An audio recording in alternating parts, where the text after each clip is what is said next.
سوال پوچھا کہ اگر قربانی سے قبل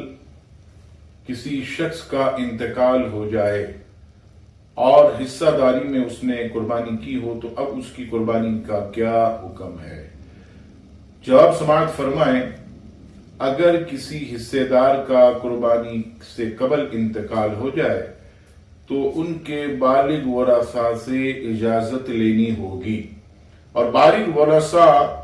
اگر اجازت دے دیں تو قربانی ہو جائے گی، اور اگر بالغ ورثاء سے اجازت نہ لی تو یاد رکھیے گا قربانی نہیں ہوگی۔